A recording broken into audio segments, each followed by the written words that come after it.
You say you found these old people depressed, and you say keep going because you were too busy to get old.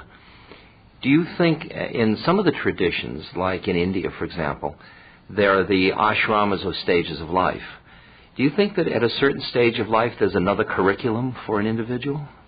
Oh, I'm absolutely convinced of it. When I look at my own life, now at the age of 72, I have such a world experience as a result of my work in life, in war and in peace, 38 years in the United Nations, and then ending up as a chancellor of the First University for Peace in Dimilitz, Costa Rica, that I see that I'm richer than ever before.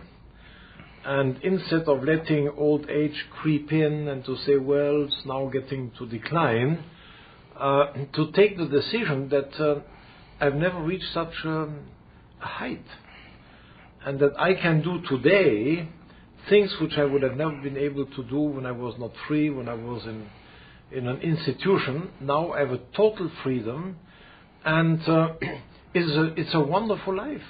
I wake up in the middle of the night, I write a letter to a head of state. My wife died 2 years ago, and I decided that she's still alive. So I put my letters on her tomb, said, Margarita, now you make sure that this letter goes to such and such a president, and it's your job in the world of the spirit to do it. Maybe it's an illusion, but it is absolutely wonderful. I've never felt so young and so productive as I am now at the age of 72. Do you think the word is young anymore, or just that age is not a dimension that you live in? I think it is a new phase of life. Yeah. In other words, you don't have to worry about the children. It's a life where you are much more free and you have an enormous experience of life. And if you can get this into fruition, you are, I must say that I'm as happy today at the age of 72 as I was at the age of 20 or 22, where the happiness was of a different nature. And in addition to this, I remember my first marriage was absolutely beautiful. It was a Chilean woman. We had 4 children. She worked for human rights for women. She was a fantastic woman. But then she died 2 years ago. And I had a little bit the impression that being alone, it would begin to peter out, you see.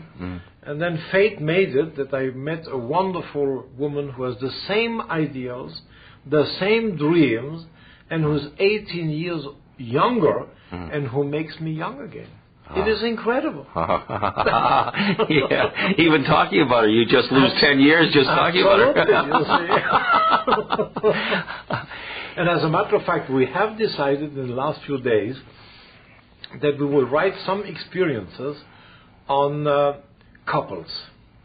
In other words, when you are in harmony with each other, when you have the same ideals, when you're free of the children, and you can do things which you were unable to do when you were dreaming as you were young, you can do it when you're old because you have the freedom, you have the financial independence, even if you're not rich. Yeah. And we are going to write something on aged couples.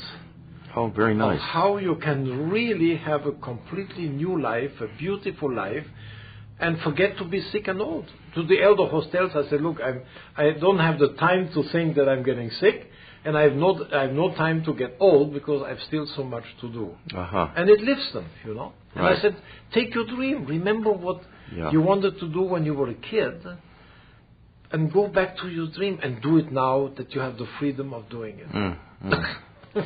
Does the anticipation of death affect you at all, or is it real for you, or how? No, because again, I would say that I've been very much influenced by Teilhard de Chardin, the French philosopher, who lived in New York near the UN, and he had another French Jesuit called Father de Breuvry, who was my boss at the UN. And I remember one day he had a cocktail with me in the luncheon, and he says, Robert, in a week I'm going to have open heart surgery. I do not know if I'm going to survive. Now, my instructions are that if I die, I want to have a mass of resurrection, a mass of white, like Teilhard de Chardin did, a mass of joy. And I believe personally, at least in relationship with my dead wife, I do not consider that she's dead. I consider maybe it's an illusion that she continues to live in the world of spirits.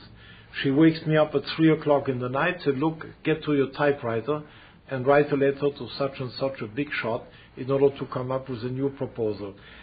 Maybe it's an illusion, but it's a beautiful illusion because I consider that she's not dead. And I personally, I've decided, at least in my dialogues with God, that when I die, I want to continue to be useful in the world of the spirits. And maybe God will tell me, you know, you are very lucky to put this condition, because if you had come here without this dream, without this wish, I couldn't do anything for you.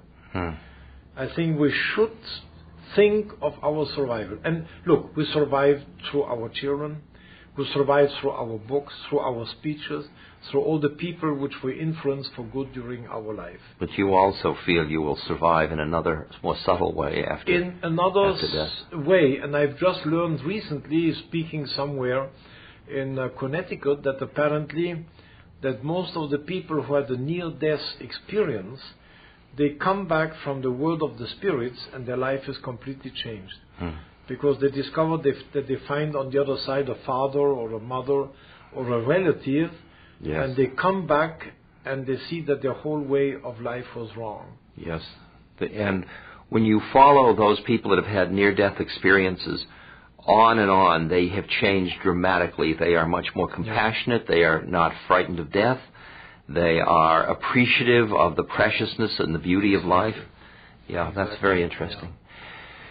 You have done a lot of inner work on yourself, as well as all of the outer work you have done. And how does your core curriculum include inner work? And how do you try to transmit the value of inner development to individuals? Well, basically, when I came to this World Core Curriculum, which is now taught in about 24 schools around the world, it is simply a summary of the incredible complexity of problems I encountered in the United Nations. Being a Frenchman, a Cartesian, one day I said, look, there must be some kind of order in the universe. So by working on it, I discovered that our knowledge on this planet in reality was beautiful and very simple. Namely, that we know the whole universe from the infinitely large to the infinitely small. We know all our planetary home from every point of view, while at the time of Christopher Columbus, we didn't even know that it was round. That we know our whole human family of 5.6 billion people, the races, the sexes, the nations, the groups, the ethnic groups, and so on, down to the family. We know all the social groups, whatever you want, the whole human family, which is my family. Then our place in time, from the infinity past to the infinite future. I will have a life expectancy of about 72 years in the United States. I am a temporary consciousness of the universe, which you teach to the children. And then finally you tell the children, you have the privilege of living at an extraordinary period where you will know more than any Roman emperor, than any king in the past. We give you the whole universe. You can select from this a profession or what your abilities allow you to do. And you personally, you are a miraculous life manifestation, physically, mentally, morally, and spiritually. So you take care of all these four characteristics, and then in this grandiose scheme, you can be really a fulfilled and happy person. So that, in other words, the child is validated, is aggrandized by the fact that no child before in human history has had so much knowledge at his disposal. Standing on the top of a pyramid. Absolutely. Yeah. And in terms of the spiritual component of the training, how does that manifest? Well, the spirituality is in reality, as I can see it and as I was taught by U Thant or Buddhist people, it is really to feel in total communion with the universe and in time. In other words, this is the greatest transcendence you can have, which you have at a moment of meditation or a moment of prayer in a temple or in a moment of beauty in nature, where you feel totally in union and merged with the universe and its mysteries and the mystery of time. So this would be my definition of spirituality, and as a consequence of this, to say, having the privilege of this extraordinary consciousness, I cannot kill another human being. I cannot even kill an animal. I have to respect the diversity of life which exists on this planet.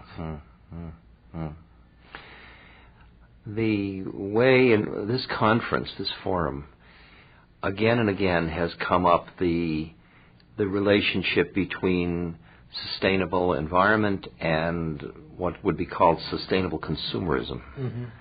And this is one of those waves of shift. The technology and advertising and greed and all of these things are involved. How do you read that scenario? How do you read, maybe do it from the business point of view? What's the world of business what's happening? Because it's multinationals. I'm giving you the whole panoply to play with, but there seems to be a lot of concern in this meeting about the way in which we go down the path of untrammeled greed, basically.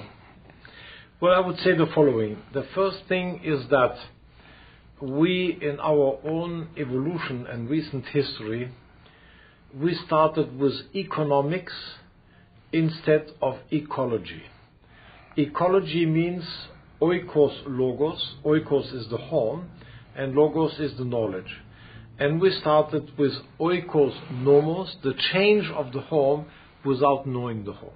Oh, interesting. This was very fundamental. And then we discovered that we were changing a home which we thought was unlimited. For example, the United Nations Charter doesn't even have the word earth.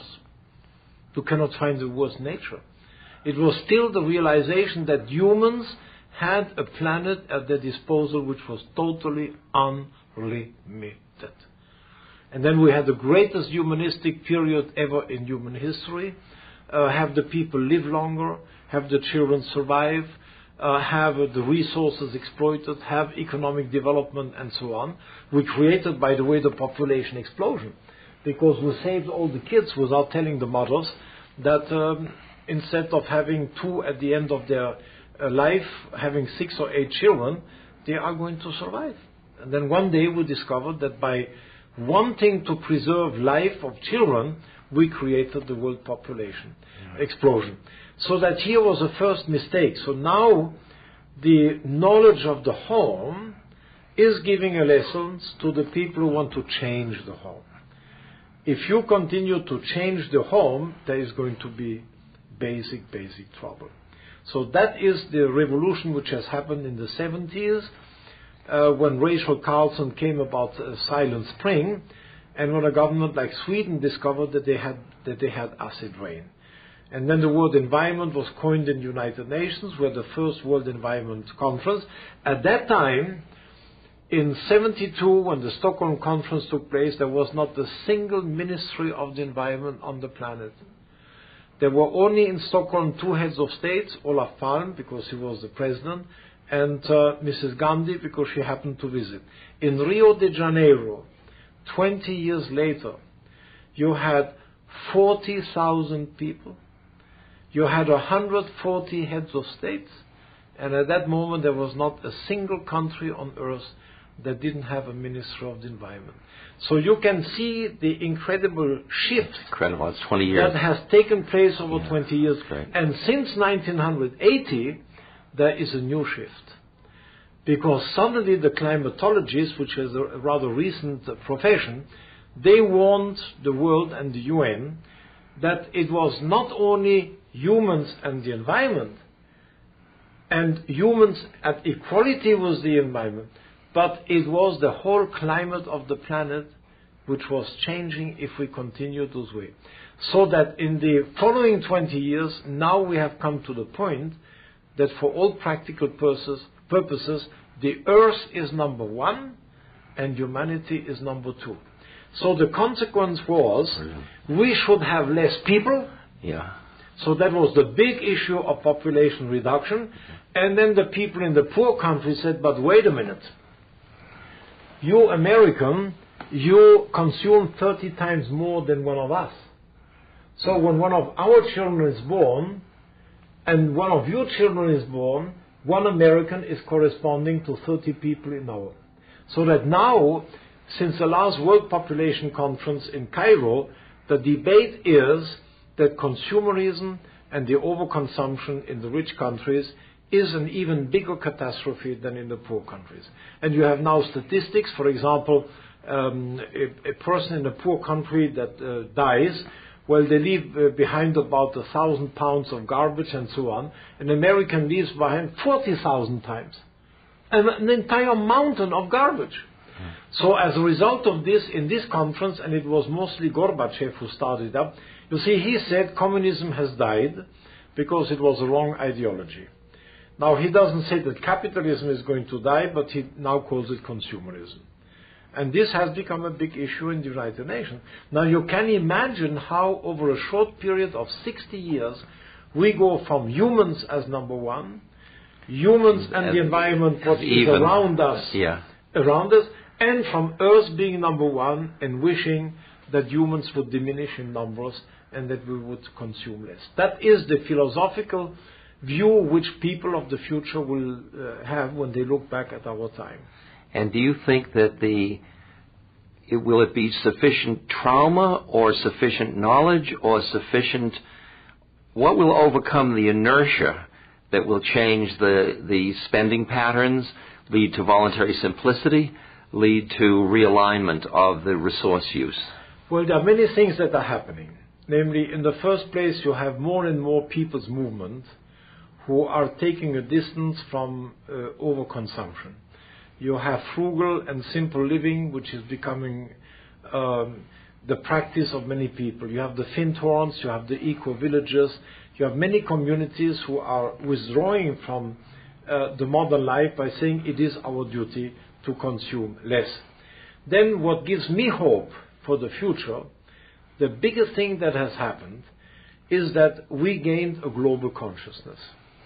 In other words, if you look at scientists, until recently the theory was that humans are an evolutionary mistake, an evolutionary aberration, namely that we invented our intelligence because we were not strong enough to kill the animals with our hands. So intelligence was born to help us survive, and it is this intelligence which is now going to finish us. So that was until recently what they call the theory of the chaos. In my opinion, what is going to be the big change is that we have attained a global consciousness. And as a matter of fact, it is Roger Sperry who got the Nobel Prize for science for discovering the left brain and the right brain, namely the consciousness of our errors. So we are really in the kindergarten of a new period where, like the children, we have to burn our fingers and see that we're making a mistake. Do you think that all of our language and our conceptual structures are retarding that transformation? Do you think we need a new way of defining ourselves and each other and the world in terms of this shift in consciousness? Well, it is taking place. The language is not really a problem because you can translate this into any language in the world. The environmental concern is known now all over the world. I wouldn't think that this is an obstacle. The big obstacle is, of course, those who are in power. In other words, again, when you look at the world of today, you have really business is number one. Government as public service is number two, and spirituality is number three. Because the religions didn't get together, the business globalized the world. The governments were very timid. Well, they created the UN. They didn't want to lose their power. They didn't want to. And the governments then became the servants of the multinational corporations. When in reality, our values should be spirituality number one. Namely our communion and our place in the universe. Public service to help the poor and the downtrodden should be number two, and business, which produces the shoes and the food, should be number three. So this is what the problem is, and of course business is reacting pretty slowly to the fact that what they are doing is no longer right. They're beginning to understand it. In this conference it became very clear. When you listen to Marilyn Ferguson, who now comes up with the new economic indexes, even of the World Bank, you can see that there's a change happening in business too.